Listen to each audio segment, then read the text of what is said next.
So hey guys, welcome to my another video. তো অনেক দিন পর আমি অর্ণব তোমাদের মাঝে লাস্ট আইপিএল 2026-এ আমি ভিডিও আপলোড করছিলাম। রাজস্থান রয়্যালস বনাম চেন্নাই সুপার কিংস ম্যাচের মধ্যকার ভিডিও আপলোড আমি করছিলাম লাস্টবার। তারপরে বিভিন্ন সমস্যার কারণে ভিডিও আপলোড করা হয়নি। তো তোমরা ইতিমধ্যে জেনে গেছো যে ফিফা ওয়ার্ল্ড কাপ 2026 অলরেডি শুরু হয়ে গেছে। আজকে সকাল ভোর 4টার মধ্যকার ব্রাজিল বনাম মরক্কোর ম্যাচের মধ্য দিয়ে ফিফা ওয়ার্ল্ড কাপ 26-এর 6টি ম্যাচ অনুষ্ঠিত হয়ে গেল। তো আজকে আমি ব্রাজিল বনাম মধ্যকার ম্যাচ সম্পর্কে আলোচনা করব। তো আমার চ্যানেলে কোনো ভিডিও না আসার কারণে আমি সবার কাছে দুঃখিত। তো চলো দেরি না করে আজকে ভিডিও শুরু করি। তার আগে অনেক দিন পর আমার চ্যানেল থেকে ভিডিও আপলোড হচ্ছে। তো তোমরা আমার ভিডিওটিকে কমেন্ট, লাইক, শেয়ার করে আমার পাশে থাকবে। তো চলো দেরি না করে আজকে ভিডিও শুরু করি। আজকে ব্রাজিল বনাম মরক্কোর ম্যাচে 1-1 ড্র হয়েছে। ম্যাচটির ফলাফল 1-1। তো আমরা জানি মরক্কো বর্তমানে খুব ভালো ফর্মে আছে, কিন্তু যতই ফর্মে থাকুক ব্রাজিল 5বারের বিশ্ব চ্যাম্পিয়ন। তারা খুবই ভালো একটা টিম। তাদেরকে অনেকেই সাপোর্ট করে, অনেক মানুষ সাপোর্ট করে, তাদের খেলা অনেকেই দেখে। তো তাদের এইরকম হতাশাজনক পারফরমেন্স আমি কখনোই আশা করিনি। আমি আজকে খেলা দেখতে বসলাম, খেলা দেখতে বসে আমার মনটাই খারাপ হয়ে গেল। ব্রাজিল এইরকম খেলা দেবে আমি কখনোই ভাবিনি। ব্রাজিলের এর মধ্যে অনেক পরিবর্তন এসেছে দলে, কোচ, প্লেয়ার, অনেক ধরনের পরিবর্তন এসেছে। তো যাই হোক, আমি পুরনো স্মৃতি টেনে আনতে চাচ্ছি না। বর্তমানে সকল ধরনের পরিবর্তনকেই মেনে নিয়ে আমরা সামনে এগোতে চাই। তো ব্রাজিলের আজকে first match FIFA World Cup 2026-এর। তো আজকের ম্যাচে ব্রাজিল খুবই খারাপ খেলছে বললেই চলে। তো ব্রাজিলের যদি আমি মিডফিল্ড নিয়ে যদি প্রথমে শুরু করি, মিডফিল্ডে Casemiro, Bruno Guimaraes, Lucas Paqueta তিনজন স্টার্টিং লাইন আপে ছিল। তো আমি যা দেখছি খেলা, তাতে আমি ব্রুনো গুইমারেস, ক্যাসেমিরো এই দুইজনকে আমি মিডফিল্ডে আমি খুঁজেই পাইনি। তাদেরকে মাঠে আমি খুঁজেই পাইনি। তাদের পায়ে মনে হয় বলই ছিল না। আর ক্যাসেমিরো ব্রাজিলের সবচেয়ে অভিজ্ঞ একজন প্লেয়ার। ক্যাসেমিরো, তার কাছে এরকম হতাশাজনক পারফরমেন্স, পাস মিস, এই ধরনের খেলা আমি কখনোই আশা করিনি। আমার কাছে আশা ছিল যে ক্যাসেমিরো খুব ভালো একটা পারফরমেন্স দিবে, কিন্তু সে করতে পারলো না ব্রাজিলের জন্য। অন্যদিকে ব্রুনো গুইমারেসের পায়ে তুমি বলই দেখিনি। ও যতক্ষণ খেলছে ততক্ষণ আমি ব্রুনো গুইমারেসের পায়ে কোনো ধরনের বলই দেখিনি। তো এটা ব্রাজিলের জন্য অত্যন্ত একটা সমস্যা, খুবই একটা সমস্যা ব্রাজিলের জন্য। তো তারপরে যদি আমি সেকেন্ড হাফের কথা বলি, সেকেন্ড হাফে ফাবিনহো, দানিলো সান্তোস, ক্যাসেমিরো এবং ব্রুনো গুইমারেসের পরিবর্তন নামানো হয়। তারাও খুব একটা মিডফিল্ডের সমন্বয় করতে পারেনি। মিডফিল্ডের সমন্বয় খুবই প্রয়োজন ব্রাজিলের জন্য।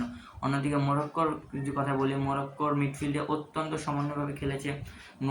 মিডফিল্ড থেকে সকল বল সাপ্লাই এবং মরক্কো যে গোলটি দেয় সেই গোলটিও মিডফিল্ড থেকে সাপ্লাই হয়। তো মরক্কোর সকল ধরনের খেলা সম্প্রচার হচ্ছে মিডফিল্ড থেকে। মিডফিল্ড সকল খেলা পরিচালনা করছে, কিন্তু ব্রাজিল সেটা করতে পারেনি। ব্রাজিলের মিডফিল্ডেও কোনো ধরনের সমন্বয় ছিল না। তারা পাস মিস করতেছে, প্রেসিং করতে পারতেছে না, প্রচুর সমস্যা মিডফিল্ডে। আমি মনে করি কার্লো আনচেলত্তি মিডফিল্ডের সমস্যা নিয়ে অত্যন্ত ভালোভাবে কাজ করবে, ভালো করে কাজ করে হাইতি স্কটল্যান্ডের ম্যাচে এগিয়ে যাবে। তো আমি যখন অ্যাটাকিং নিয়ে কথা বলি, অ্যাটাকিংয়ে স্টার্টিং লাইন আপে ছিল ভিনিসিয়াস জুনিয়র, রাফিনহা, ইগোর থিয়াগো। আমি জানি না কেন আজকে ইগোর থিয়াগোকে স্টার্টিং লাইন আপে নামানো হয়েছে। ইগোর থিয়াগো অত্যন্ত বাজে খেলেছে বললেই চলে। তার পায়ে কোনো বল নাই। তাকে একটা চান্স ক্রিয়েট করে দিয়েছিল ভিনিসিয়াস জুনিয়র, তো সেই চান্সটি কাজে লাগাতে পারেননি ইগোর থিয়াগো। আমি জানি না কেন তাকে দলে নেওয়া হয়েছিল আজকে। তো আমি মনে করি কার্লো আনচেলত্তি ভুল সূত্রে নিয়ে সামনের ম্যাচে ম্যাথিউস কুনহা কিংবা এনরিককে ফার্স্ট হাফে নামাবে। অন্যদিকে মিশরের বিপক্ষে ফ্রেন্ডলি ম্যাচে এনরিক এত ভালো ফিনিশিং দেওয়ার পরেও আজকের মতো গুরুত্বপূর্ণ একটা ম্যাচে এনরিককে নামানো হয়নি। তো এটি আশা করি কার্লো আনচেলত্তি বুঝছে এবং এই ভুলগুলো শুধরে নিয়ে সামনের হাইতি, স্কটল্যান্ডের ম্যাচগুলোতে এগিয়ে যাবে। রাফিনহার কথা কি বলবো। রাফিনহা 2022 সাল থেকে 2026 সাল পর্যন্ত 4টা বছর চলে গেল, এখনো মতো ব্রাজিল দলে কোনো রকম গোল, অ্যাসিস্ট, কোনো ধরনের ভালো পারফরমেন্স দিতে পারলো না। আমরা দর্শক হিসাবে বার্সেলোনাতে যেরকম পারফরমেন্স দেখি রাফিনহার, ব্রাজিল জাতীয় দলে আমরা সেরকম পারফরমেন্স কখনোই দেখতে পারিনি। 2022 সাল থেকে 2026 পর্যন্ত 4টি বছরে আমরা কোনো ধরনের ডেডিকেটেড পারফরমেন্স আমরা দেখতে পারিনি। রাফিনার উচিত এখন খুব ভালো ধরনের পারফরমেন্স দেওয়া, কারণ রাফিনার পারফরমেন্সটাকে খুব মিস করতেছে ব্রাজিল। রাইট উইং এর সাইডটাতে পুরো ফাঁকা হয়ে গেছে, রাইট উইং সাইডটা থেকে কোনো বল যাচ্ছে না, রাইট উইং সাইড থেকে কোনো বল সাপ্লাই হচ্ছে না, রাইট উইং সাইডে কোনো বল পাস দেওয়া যাচ্ছে না, মূলত রাফিনহার জন্যই। রাফিনা খেলতে পারতেছে না, রাফিনা এমন জায়গায় থাকতেছে যেখানে বল পাস দেওয়ার মতো না। আমরা যদি ম্যাচের চিত্রটা দেখি, ম্যাচের চিত্রে দেখা যাবে যে রাইট সাইডে কোনো বলই নাই, রাইট সাইডে রাফিনা কোনো ধরনের প্রভাব ফেলতে পারতেছে না ম্যাচের উপর, রাফিনা থেকে ব্রাজিল কোনো ধরনের বেনিফিট পাচ্ছে না। তো এই ক্ষেত্রে রাফিনাকে অত্যন্ত ভালো করতে হবে, রাফিনাকে ব্রাজিলের খুবই প্রয়োজন এই মুহূর্তে।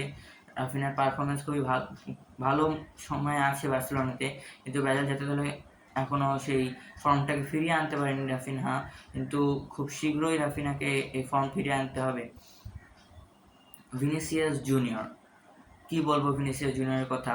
ভিনিসিয়াস জুনিয়র খেলা আমরা আগেও দেখেছি, এখনও দেখতেছি। কার্লো আনচেলত্তির অধীনে ভিনিসিয়াস জুনিয়র সবসময় ভালো খেলে থাকে।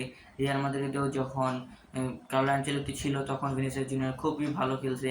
আজকের ম্যাচেও একটা খুবই সুন্দর একটা গোল করছে, সকল ডিফেন্ডারকে কাটিয়ে খুবই সুন্দর একটা গোল। এটা ব্রাজিলের জন্য খুবই ভালো যে ভিনিসিয়াস জুনিয়র ফর্মে আছে, কিন্তু এখন রাফিনহাকে ফর্মে থাকতে হবে। রাফিনহা ফর্মে না থাকলে কখনোই ব্রাজিল একা জিততে পারবে না। আজকে ম্যাচের চিত্র দেখে মনে হচ্ছে যে মোরক্কোর 11 জন প্লেয়ারের সাথে ভিনিসিয়াস জুনিয়র একাই খেলছে। তো এই ক্ষেত্রে একটা প্লেয়ার কখনোই একা খেলতে পারবে না, তো সবাই মিলেই খেলতে হবে, সকলের সমন্বয় করেই খেলতে হবে। এখন ব্রাজিলের প্রত্যেকটা প্লেয়ারের মাথায় রাখা উচিত এটা নেইমার জুনিয়রের লাস্ট বিশ্বকাপ, এটা ন্যাশনাল টিমের জন্য অত্যন্ত গুরুত্বপূর্ণ একটা বিশ্বকাপ, এবং মাথায় রেখে খেলতে হবে যে এটা হেক্সা মিশনের জন্য আমরা নেমেছি, আমাদের হেক্সা মিশন করতে হবে, নেইমার জুনিয়রকে একটা সম্মানজনক বিদায় দিতে হবে। তো সকল কথা মাথায় রেখেই সবাইকে খেলতে হবে, খুব ভালো করে খেলতে হবে।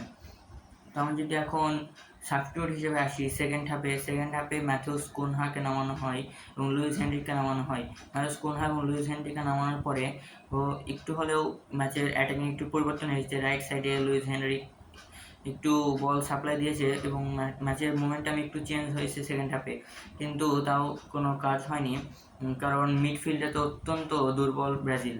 মিডফিল্ডটাকে শক্ত করতে হবে। কার্লো আনচেলত্তির হাতে আমাদের অনুরোধ, আমার এবং ব্রাজিল সমর্থকদের অনুরোধ, কার্লো আনচেলত্তি যেন মিডফিল্ডটাকে খুব শক্ত করে তৈরি করে। তাছাড়া বড় মঞ্চে বড় টুর্নামেন্টে কখনোই ভালোভাবে একটা ফুটবল খেলা খুবই কষ্টকর। তো আমরা কখনো এরকম পারফরমেন্স আশা করিনি ব্রাজিলের কাছ থেকে। ব্রাজিল 5 বার বিশ্ব চ্যাম্পিয়ন, রোনালদো, কাকা, রোনালদিনহো সবাই এই একটা টিমে খেলছে। তো তাদের মতো বড় প্লেয়াররা যেই টিমে খেলছে সেই টিমের এইরকম পারফরমেন্স খুবই কষ্টদায়ক। তো ডিফেন্স লাইনে যদি আসি, ডিফেন্স লাইন গত 2 ফ্রেন্ডলি ম্যাচ পানামা এবং মিশরের বিপক্ষে যে ধরনের ভুল ছিল সেই ধরনের ভুলটি শুধরে নিয়ে আজকের ম্যাচে, মোরক্কোর ম্যাচে একটু শুধরে নিয়ে আসলেও জাস্ট একটা ভুল আর একটা গোল, মানে একটা ভুলের কারণেই ম্যাচটা ড্র হয়ে যায়। যদি সেই ভুলটা না করতো ডিফেন্ডাররা, তাহলে হয়তো আজকের ম্যাচটা ড্র হতো না, হয়তো 1-0 গোলে জিতে যেত ব্রাজিল। তো আমরা যা বুঝলাম যে এখন কার্লো আনচেলত্তি ডিফেন্ডারদের খুব ভালোভাবে ট্রেনিং করাতে হবে, কারণ ডিফেন্ডাররা যদি একটু ভুল করে তাহলে ম্যাচ শেষ। বড় মঞ্চে ওয়ার্ল্ড কাপে ডিফেন্ডারদের কোনো ভুল করার সুযোগই থাকবে না। সামনের ম্যাচগুলো আরও কঠিন, আরও বাধা বিপত্তি পেরিয়ে তাদের এগোতে হবে।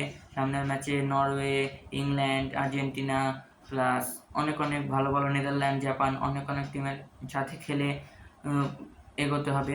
তো সামনে অনেক কঠিন পথ আছে, তো এই পথগুলোতে কোনো ধরনের মিস্টেক করা যাবে না। মিস্টেক করলেই সেইটা ব্রাজিলের জন্য একটু থ্রেট হয়ে যেতে পারে।